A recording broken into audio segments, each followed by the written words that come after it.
저는 과거에 장원급제하여 한양에서 지낼 집을 알아보기 위해 집주룹을 찾았습니다.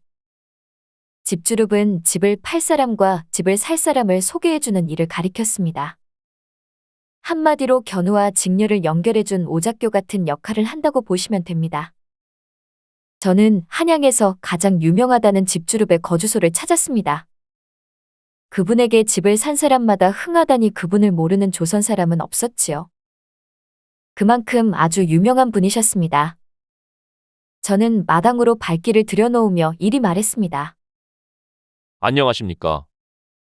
한양에서 살 집을 알아보려고 왔습니다. 아무도 안 계십니까? 인기척을 들었던지 누군가 방문을 열고 마당으로 걸어 나왔습니다. 딱 봐도 앳되어 보이는 처자였는데 정말 예쁘더군요. 절로 시선이 갔습니다. 제가 찾는 집주룹은 50대라 저분은 그분이 아니었습니다. 집주룹을 찾으십니까? 그렇습니다. 좋은 명당에 놓인 집을 잘 구해주신다고 하여 이리 찾아왔습니다. 혹시 김명희 선생님 계실까요? 저희 어머니를 말씀하시나 봅니다. 어머니라 말하는 걸 보니 이분은 그분의 따님인 것 같았습니다. 선생님은 어디에 계십니까? 제가 살 집을 당장 구해야 해서 일정이 빠듯합니다. 그분은 잠시 말을 아끼더니 어두운 표정으로 이리 말씀하셨지요. 어머니께서는 2년 전 역병에 걸려 돌아가셨습니다. 저는 앞길이 막막했습니다. 김명희 선생님이 소개해주는 집을 사겠다며 얼마나 참고 있었는지 모릅니다. 그런데 그분이 돌아가셨다니 참으로 허탈했습니다. 저에게 집은 매우 중요한 곳이었습니다. 좋은 명당에 자리한 집에 살아야 좋은 기운을 받을 수 있습니다. 그게 제 인생 신조였지요. 물론 제 집안의 가훈이기도 했습니다. 실망감 가득한 저를 보던 김명희 선생님의 따님은 이리 말하더군요. 어머니는 돌아가셨으나 그 업은 제가 그대로 이어받았습니다. 저라도 괜찮으시다면 제가 살 집을 알아봐 드리겠습니다. 저는 그분 얼굴을 보며 이리 답했습니다. 그다지 믿음이 가지 않았습니다. 좋은 명당에 자리한 기와집이어야만 합니다. 찾으실 수 있으시겠습니까? 그 전에 한 가지 묻고 싶은 게 있습니다. 왜 저희 어머니를 찾으신 겁니까? 한양에는 많은 수의 집주룹이 활동하는데 말입니다. 꼭 저희 어머니여야만 하는 이유라도 있는 겁니까? 김명희 선생님께서는 허름한 초가집 한 채를 팔아도 알짜만 판다고 하더이다. 그런 분이시라면 제 운을 맡겨도 괜찮겠다고 여겼습니다. 제가 그분을 찾는 이유는 인간애가 넘쳤기 때문입니다. 그런데 돌아가셨다니 참으로 통탄할 일입니다. 그런데 돌아가셨다니 참으로 통탄할 일입니다. 어머니께서는 좋은 집주룹이었을지 모르겠으나 저에게는 참 나쁜 엄마였습니다. 그게 무슨 말입니까? 어머니께서는 좋은 집을 소개해주는 일을 매우 즐거워하셨습니다. 그러니 많은 돈을 벌지는 못하셨지요. 남에게 좋은 집을 구해주면 뭐 하겠습니까? 정작 저와 어머니는 허름한 초가집에 살았는데 말입니다. 말하지 못할 사연이 제법 있으셨나 봅니다. 저도 답답했나 봅니다. 오늘 처음 보는 손님께 이런 말을 다 하고 말입니다. 어쨌건 송구합니다. 저는 어떠한 선택도 하지 못한 채 망설였습니다. 그러자 그분이 저를 보며 이리 말해왔습니다. 저도 어머니 못지않은 눈썰미를 자랑합니다. 10년 동안 어머니 밑에서 성실하게 배우기도 했으니 믿으셔도 됩니다. 저는 저분의 말에 우유부단함을 내려놓았습니다. 좋습니다. 그럼 한번 맡겨보겠습니다. 대신에 저는 어머니와 다른 하나가 있습니다. 그게 뭡니까? 좋은 집만큼 그에 맞는 수수료를 제게 지급하셔야 합니다. 그에 맞는 일을 해주고 받는 합당한 금액이지요. 그거라면 괜찮습니다. 저도 공짜는 싫어하니 말입니다. 저는 믿음이 가지 않았으나 본인 입으로 실력자라니 어쩌겠습니까? 일단은 믿어보는 수밖에 없었지요. 그럼 선생님 따님이시라니 정말 믿어보겠습니다. 우선 이쪽으로 앉으시지요. 김명애 선생님의 따님은 마당에 놓인 평상을 가리켰습니다. 저는 평상 끝에 걸터 앉았습니다. 저를 마주보고 앉은 김명애 선생님 따님이 이리 물었습니다. 혼자 살 집을 구하시는 겁니까? 아닙니다. 신혼집을 구하는 겁니다. 어머, 그렇군요. 축하드립니다. 제가 이번에 장원급제하였습니다. 원래 고향은 전라도인데 본가도 유명한 풍수지리가가 봐준 곳이었지요. 아? 그렇습니까? 그래서 어려서부터 묘하게 하는 일마다 잘 되었습니다. 그러니 저로서는 살 집에 대한 집착이 남다를 수밖에 없습니다. 장원급제라니 참으로 대단하십니다. 그럼 선호하는 위치가 있으실까요? 어디가 좋겠습니까? 한양은 제가 머물던 곳이 아니라 판단이 잘 서지를 않습니다. 어느 지역이든 명당이 있기 마련 아닙니까? 도성에서 가장 좋은 터는 단연 광화문 성벽 안쪽이지요. 그곳은 집주릅 사이에서 가장 좋은 매물이 몰려있기로 유명합니다. 도성의 부촌이라고 봐야지요. 광화문이면 한양 중심가 아닙니까? 중심가라서 좋은 것이옵니까? 높은 성벽 안쪽에 자리한 기와집은 겨울에는 찬바람을 막아주고 여름에는 그늘이 생겨 서늘함을 보장합니다.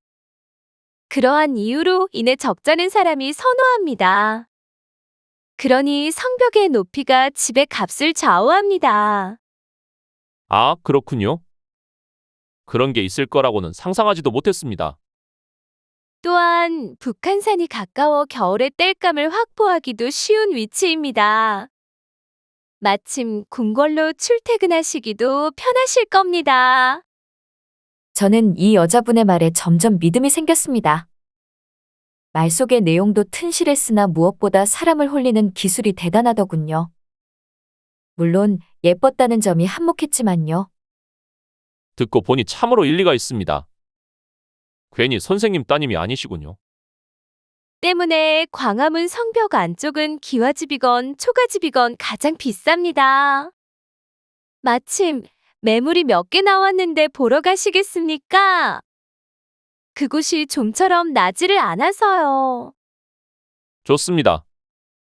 괜찮다면 직접 보고 구매하겠습니다.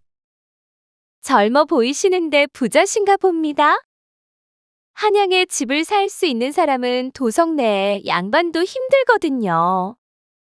요즘 한양 집값이 장난이 아니잖아요. 할아버지께서 제법 큰 약방을 운영하시며 적잖은 돈을 만지셨습니다. 이번에 기와집을 구매하려는 것도 장원급제한 할아버지의 선물입니다. 손자놈이 대견스럽다면서요. 참으로 든든한 할아버지를 두셨네요. 저는 집주릅을 따라 광화문 광장으로 걸음을 옮겼습니다. 위치도 괜찮은 게 그곳에서 궁궐까지 멀지도 않았습니다.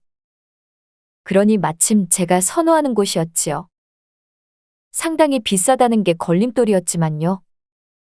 저는 그분과 광화문으로 향하는 내내 대화를 나누었습니다. 이름이 어떻게 되십니까? 저는 박가 재섭이라고 합니다. 저는 최가 성난이라고 합니다. 성난 아가씨라 불러주십시오. 그럼 성난 아가씨라고 부르겠습니다. 그래도 되겠지요? 예, 재섭 도련님. 도련님이라니 듣기는 좋네요. 아가씨는 혼자 사십니까? 예, 혼자 살고 있습니다. 이렇게 예쁘신데 왜 아직 혼례를 올리지 않으신 겁니까? 어머니의 3년상이 아직 1년이 더 남았습니다. 1년 후에 괜찮은 사내가 나타난다면 시집갈 계획입니다. 아, 그렇군요. 제가 그걸 깜빡했습니다. 어머니가 돌아가시면서 그러시더군요. 제가 이 일을 맡아주었으면 좋겠다고 말입니다. 솔직히 하고 싶지는 않았습니다. 그럼 어머니의 유언을 받드신 거네요. 그렇지요. 아까 보니 살고 계신 곳도 터가 나쁘진 않은 것 같던데요. 제가 어설프게 풍수를 배워서 좀 압니다. 기분 나쁘셨다면 죄송합니다. 아까 그 집도 매우 좋은 터입니다. 지금 팔아도 상값의 몇 곱절은 넘게 받을 수 있습니다. 선비님께서 투기를 목적으로 집을 살 요량이었다면 제가 선비님 집을 봐드리지는 않았을 겁니다.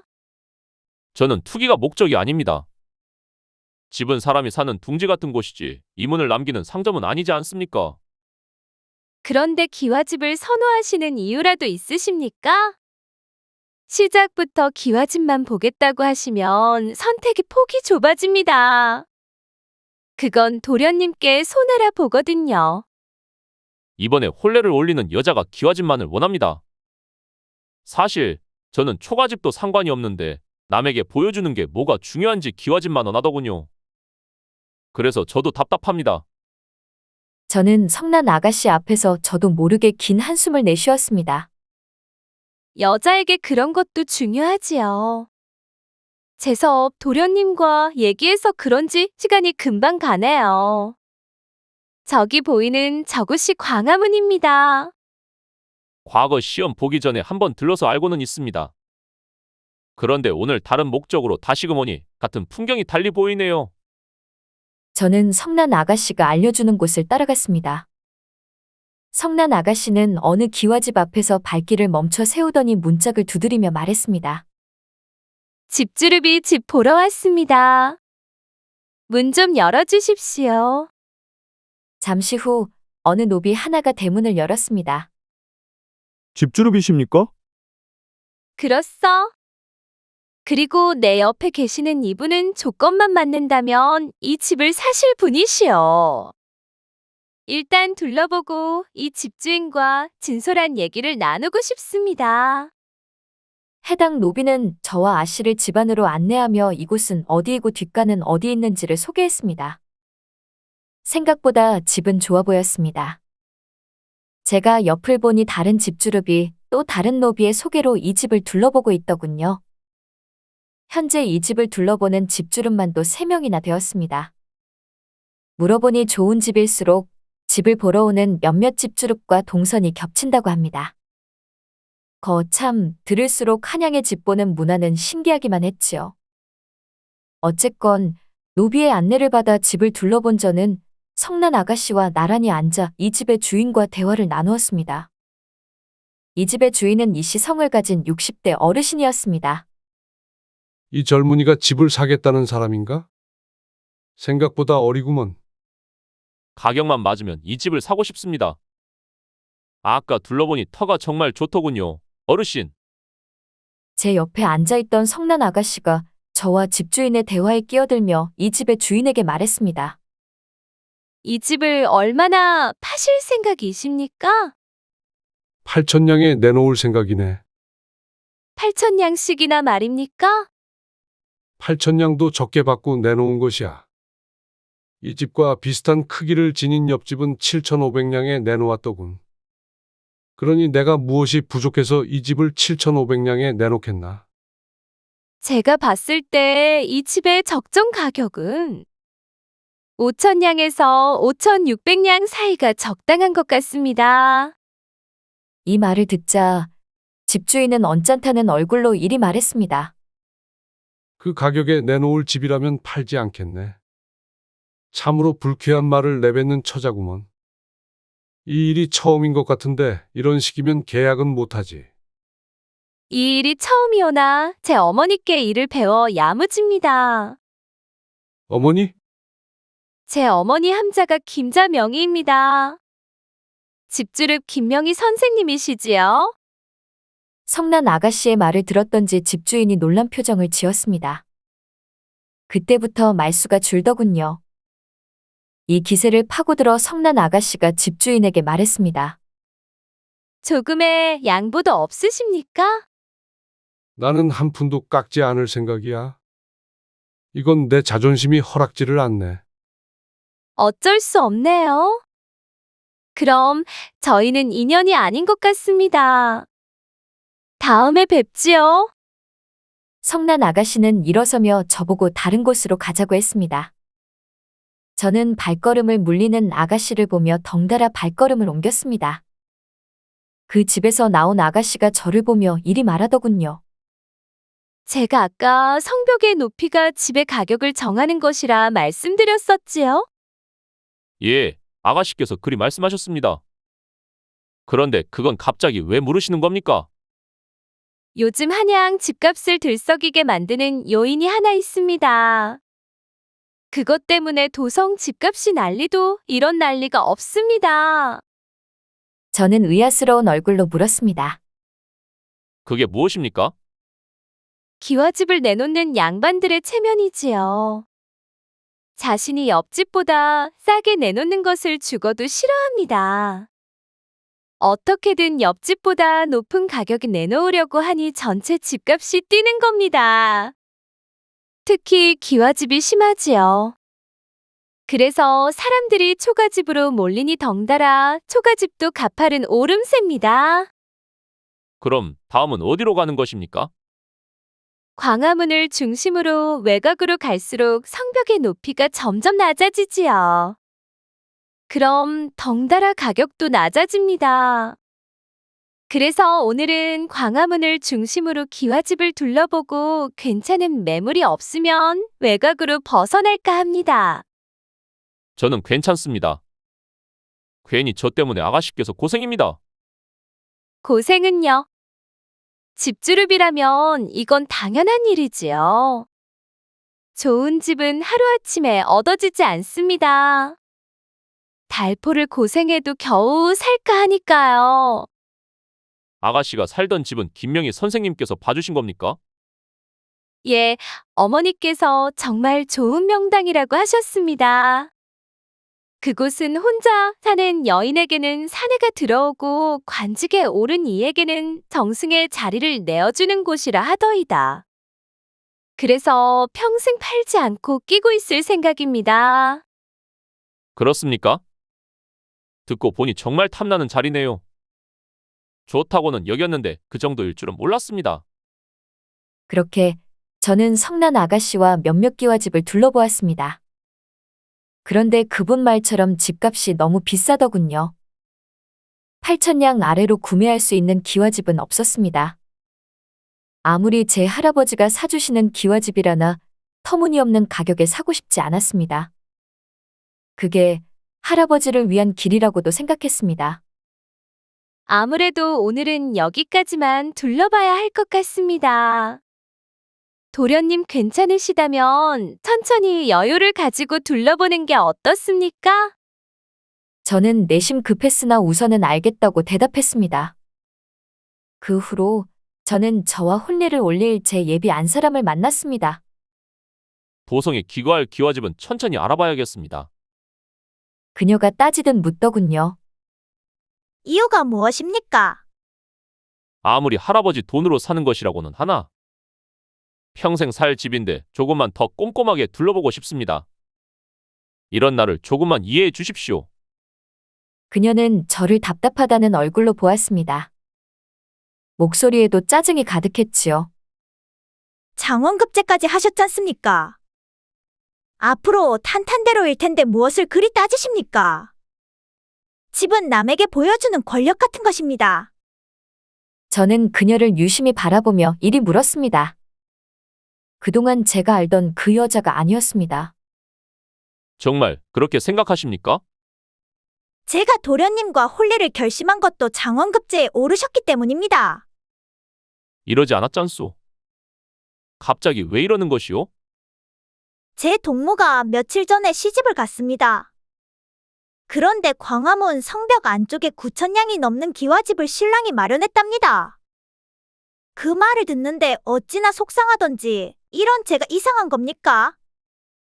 무릇 비교란 나를 비참하게 만드는 요인 중 하나요. 그건 그다지 좋은 습관은 아닌 것 같습니다.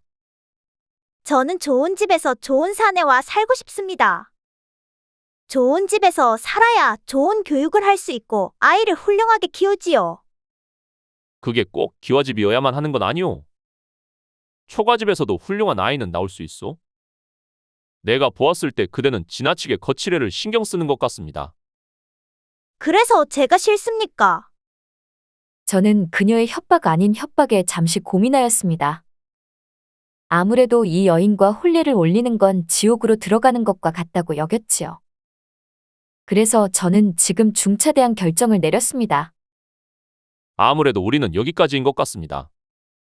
나보다 더 좋은 사내가 있을 것이오. 혼례는 그런 사내와 하시구려?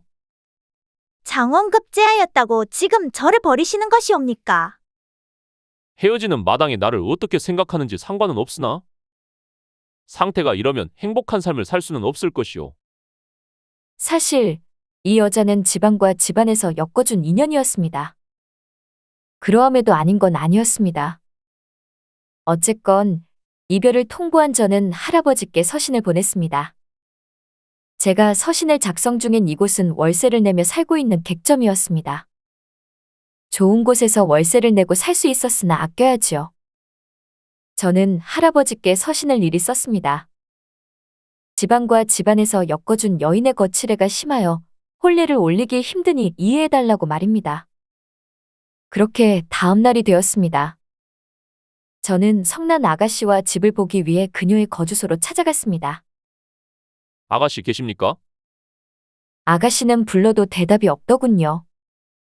그런데 방 안에서 뭔가 끙끙대는 소리가 들려왔습니다. 사람 소리였습니다. 저는 불안한 마음에 방 안으로 발걸음을 옮겼습니다. 제가 방 안을 열자 쓰러져 있는 성난 아가씨가 보였습니다. 아가씨. 아가씨, 괜찮으십니까? 저는 성난 아가씨를 업고서 가까운 의원으로 달려갔습니다. 성난 아가씨는 진맥하던 의원은 몸살에 걸렸다고 하더군요. 저는 병상에 누운 아가씨를 병고안했습니다. 반나절이 지나니 의식을 잃었던 아가씨가 눈을 떴습니다. 여기는 어딥니까? 기억이 나지 않으십니까? 어머니의 위패가 모셔진 곳 앞에서 쓰러져 있던 걸 제가 업고 왔습니다. 이를 어째? 송구합니다. 성난 아가씨는 일어서려 애를 썼으나 제가 그녀를 눕히며 이라 말했습니다. 아직은 무리입니다. 그러니 조금만 더 누워 계십시오. 어제 무리했나 봅니다. 2년간 어머니 위패를 모시며 밖을 나서지 않았거든요. 말씀하시지요. 워낙 급하다고 하셔서 어머니께서는 집을 보러 오는 사람이 언제나 우선이라고 하셨습니다. 제가 괜히 송구해지려고 합니다. 그렇게 생각하지 마십시오. 저도 답답했던지 도련님과 집을 둘러보며 오랜만에 시원함을 느꼈습니다. 앞으로는 산책 좀 자주 해야겠습니다. 체력이 이리 떨어져야 뭘 하겠습니까? 그랬다면 다행이지요. 그러면 앞으로 저와 종종 집이나 보러 다니시지요. 곧 혼례를 올리실 몸이신데 오해를 받지 않을지 걱정입니다. 여자들 그런 거 되게 예민하거든요. 저는 잠시 침묵했으나 성난 아가씨 얼굴을 보며 이리 털어놓았습니다. 어제 헤어졌습니다. 제가 일방적으로 파혼을 선언했지요. 성난 아가씨가 깜짝 놀란 얼굴로 저를 보았습니다. 예? 왜 저를 그렇게 보십니까? 어찌 여자분께 그런 상처를 주신 겁니까? 집은 남에게 보여주는 것이라고 합니다. 아무리 설득해도 자신이 뭘 잘못했는지 모르는 여자였습니다. 어떻게 그런 여자와 미래를 약속하겠습니까? 이런 제가 고지식한 겁니까? 성난 아가씨는 한동안 말이 없었습니다. 저는 그런 아가씨 얼굴을 유심히 바라보았지요. 그러다 문득 이런 생각에 휩싸인 겁니다. 제가 왜 그런 생각이 들었는지 모르겠으나 절로 이런 생각이 들었습니다. 아가씨, 나와 함께 살지 않으시겠습니까?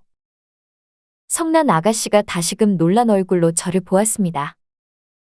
제가 내뱉은 말이 무슨 의미인지 몰라 얼떨떨하다는 표정이었지요.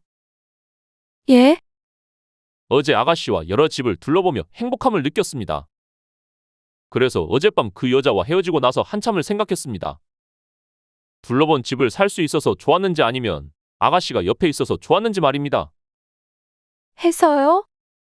결론은 아가씨가 좋았던 겁니다. 그러니 아가씨와 평생을 함께하고 싶습니다. 집을 생각하는 마음만 봐도 아가씨가 어떤 여자인지 알 것 같습니다. 아가씨는 꿈에서 제가 찾던 그 여자였습니다. 그렇게 말씀해 주시면 감사한데 어머니의 1년상을 치러야 합니다. 함께하면 되지요. 제가 장모님의 위패도 모실 겁니다. 자, 장모님이라니 너무 나가신 거 아닙니까? 저는 아직 허락하지 않았는데. 말은 그렇게 했으나 성난 아가씨는 수줍어했습니다. 싫다는 뜻이 아니었지요. 여인에게는 좋은 사내를 불러오고 사내에게는 정승의 자리를 내어주는 곳이라 하지 않았습니까?